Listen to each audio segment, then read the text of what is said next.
So guys आज की इस वीडियो में बात करने वाले हैं ओप्पो की तरफ से लॉन्च हुए Oppo K12 plus 5G smartphone के बारे में। फिलहाल के लिए ये स्मार्टफोन चाइनीज मार्केट के अंदर लॉन्च हुए, बट आज की इस वीडियो में आपको बताऊंगा कि ये स्मार्टफोन इंडियन मार्केट के अंदर कब आएगा, आपको इसके लिए वेट करना चाहिए नहीं करना चाहिए, कैसा स्मार्टफोन है, डिटेल में सब कुछ आज की इस वीडियो में आपको बताने वाले हैं। सो बिना कब का टाइम वेस्ट किए फटाफट से आज की वीडियो को शुरू करते हैं। देखिए सबसे पहले हम बात करते हैं Oppo K12 plus 5G smartphone के डिस्प्ले के बारे में। सबसे पहले तो इस स्मार्टफोन में आपको 6.7 इंच का एक FHD प्लस एमोलेड डिस्प्ले देखने को मिल जाता है, जो कि फ्लैट पैनल के साथ में आता है। हालांकि चिन और बेजल्स आपको कम देखने को मिलते हैं, जो कि डिस्प्ले में देखने में बढ़िया लगते हैं, लेकिन आपको फ्लैट डिस्प्ले देखने को मिलता है। बाकी इसमें आपको 120 हर्ट्ज का रिफ्रेश रेट मिलता है, 240 हर्ट्ज का टच सैंपल रेट मिलता है, 500 का आपको टिपिकल ब्राइटनेस मिलता है, 900 का आपको मैक्सिमम ग्लोबल पीक ब्राइटनेस मिलता है और 1100 का आपको नीट्स पीक ब्राइटनेस देखने को मिलता है। बाकी स्मार्टफोन में आपको 2160 का हाई फ्रिक्वेंसी PWM डीमिंग मिलता है, प्लस DC डीमिंग भी आपको देखने को मिलता है। 100% DCI-P3 कलर गेम मोड मिलता है, 10 बिट कलर्स मिलते हैं और फ्रंट में आपको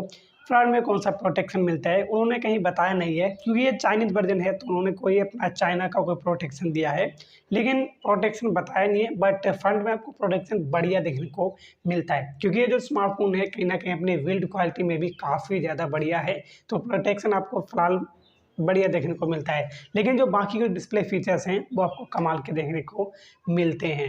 लेकिन मैं लास्ट में बताऊंगा कि किस प्राइस के साथ में ये स्मार्टफोन चाइना के अंदर लॉन्च हुआ है, किस प्राइस के साथ में ये स्मार्टफोन इंडिया के अंदर लॉन्च होगा और उस प्राइस में इस स्मार्टफोन के स्पेसिफिकेशन बढ़िया है या फिर नहीं है। तो फिलहाल में अगर डिस्प्ले फीचर देखे जाए तो सही है। बिल्ड की बात है तो ग्लास बैग के साथ में आता है, ठीक है, और शायद प्लास्टिक फ्रेम आपको मिलता है। थिकनेस के लिए 8.37 mm की थिकनेस आपको मिलती है और वेट के लिए 192 ग्राम का आपको वेट देने को मिलता है। कैमरास की बात करते हैं गाइस तो ओप्पो K12 प्लस स्मार्टफोन है, कैमरा क्लेक्शन आपको कमाल का देखने को मिलता है। सबसे पहले तो उसमें आपको बैक में डुअल रियर कैमरा सेटअप मिलता है, 50 मेगापिक्सल का आपको मेन कैमरा मिलता है, जो कि सोनी IMX82 सेंसर के साथ में आता है विद OIS, मतलब इसमें आपको OIS भी देखने को मिलता है। सेकंड कैमरा आपको 8 मेगापिक्सल का मिलता है और 8 मेगापिक्सल का कैमरा अल्ट्रा वाइड वो भी आपको सोनी के सेंसर के साथ में मिलता है, जिसमें आपको सोनी IMX355 सेंसर देखने को मिलता है। बाकी बैक कैमरा से आप लोग 4K वीडियो 30 fps में रिकॉर्ड कर पाओगे। बाकी स्मार्टफोन में AI फीचर्स भी मिलते हैं, लाइक AI इरेजर मिलता है, AI इमेज एडजस्टमेंट का फीचर मिलता है। लाइक आपने किसी के साथ में फोटो खिंचाया और आप उससे छोटे हो वो आपसे लंबा है, तो आप अपनी हाइट को उसके बराबर एडजस्ट कर सकते हो। बहुत सारे AI फीचर्स आपको इसी स्मार्टफोन में देखने को मिलते हैं। सेल्फी के लिए इसमें आपको 16 मेगापिक्सल की सेल्फी मिलती है, जिससे आप लोग 1080p की वीडियो 60 fps में रिकॉर्ड कर पाओगे। सो सेल्फी नॉर्मल सी देखने को मिलती है, बट मेरे को इसके स्पेसिफिकेशन अच्छे नहीं लग रहे हैं, बताऊंगा मैं क्यों। हालांकि चाइना में लॉन्च हुआ है, चाइना की प्राइस अगर देखे जाए तो उसके अकॉर्डिंग स्पेसिफिकेशन बहुत ज़्यादा कमाल के हैं, लेकिन जिस प्राइस में इंडियन मार्केट के अंदर आएगा उस हिसाब से स्पेक्स अगर देखे जाए सो स्पेक्स नॉट गुड।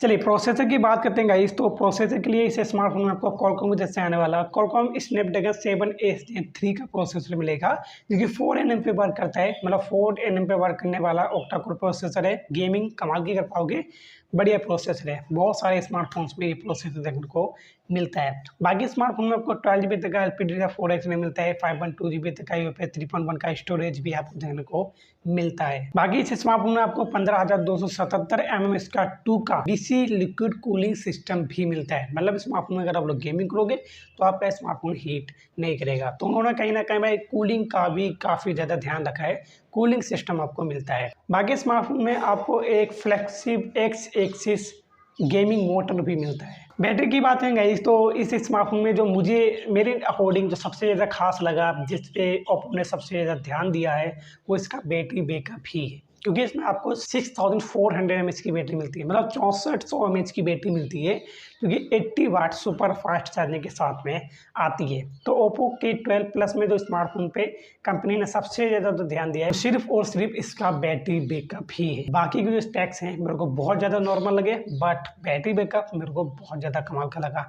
10 वाट की आपको वायरलेस रिवर्स चार्जिंग भी मिलती है। कनेक्टिव फीचर्स की बात करेंगे तो इसमें आपको सबसे ज़्यादा तो डुअल सिम मिलता है, 5G सपोर्ट मिलता है, वाईफाई 6 मिलता है, ब्लूटूथ 5.4 मिलता है, जीपीएस मिलता है, NFC मिलता है, यूएसबी टाइप सी मिलता है, मतलब 3.5 mm हेडफोन जैक नहीं मिलता है, दोनों आपको यूएसबी टाइप सी मिलते हैं और आपको इन डिस्प्ले फिंगरप्रिंट देखने को मिलता है। बाकी IP रेटिंग की बात करेंगे तो शायद आपको IP64 देखने को मिलता है। चलिए ये तो बात हो गई Oppo K12 5G स्मार्टफोन के डिस्प्ले के बारे में, सारे स्पेसिफिकेशन के बारे में। अब बात करते हैं इसे स्मार्टफोन के प्राइसिंग के बारे में। सबसे पहले ये चाइना के अंदर 3 वेरिएंट के साथ में लॉन्च हुए, 8GB 256GB 22,300 रुपये, 12GB प्लस 256GB 24,900 रुपये, एंड इसका जो सबसे टॉप वेरिएंट है जो कि 12GB प्लस 512GB स्ट्रिंग के साथ में 29,700 रुपये के प्राइस में चाइनीज मार्केट के अंदर लॉन्च किया गया है। और इसकी जो सेल है वो चाइना के अंदर कल यानी कि 15 अक्टूबर से स्टार्ट हो जाएगी। तो ये तो सारी कुछ बातें हो गई चाइनीज वेरिएंट के बारे में। अब हम बात करते हैं ये स्मार्टफोन इंडिया के अंदर आएगा या फिर नहीं आएगा।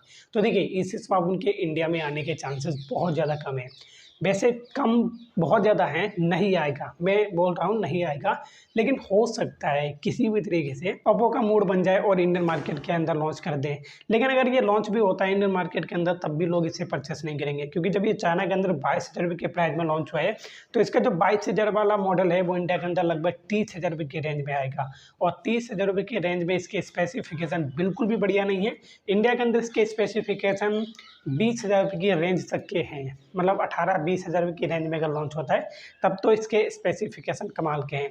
सो रीजन यही है क्योंकि इसके स्पेसिफिकेशन ऐसे हैं जिसकी वजह से चाइना के अंदर ही ये स्मार्टफोन रहेगा, इंडिया के अंदर नहीं आएगा। क्योंकि ओप्पो वाले भी जानते हैं अगर इन स्पेसिफिकेशन के साथ में ये स्मार्टफोन में इंडिया के अंदर लॉन्च करूँगा 30,000 रुपये की रेंज में तो कोई भी परचेस नहीं करेगा, क्योंकि इससे बेटर स्मार्टफोन मिल जाते हैं 30,000 रुपये की रेंज में बहुत ही कमाल के स्पेसिफिकेशन वाले। सो रीजन यही है कि ये स्मार्टफोन इंडिया के अंदर नहीं आएगा। फिलहाल के लिए मैं आपसे इतना नहीं कहना चाहूँगा कि आप लोग इसी स्मार्टफोन के लिए वेट करो, वेट मत करो। मैंने सिर्फ आपको इसकी इन्फॉर्मेशन इसलिए दी कि कहीं आप लोग इतना कंफ्यूज ना रहो कि देखने में इतना बढ़िया स्मार्टफोन है, कोई तो बता दे इंडिया के अंदर आएगा या फिर नहीं आएगा। सो देखने में अच्छा है लेकिन स्पेसिफिकेशन प्राइसिंग के अकॉर्डिंग अच्छे नहीं है। सो आप लोग मेरे को जरूर बताना Oppo K12 plus 5G smartphone आपको पसंद आया नहीं पसंद आया।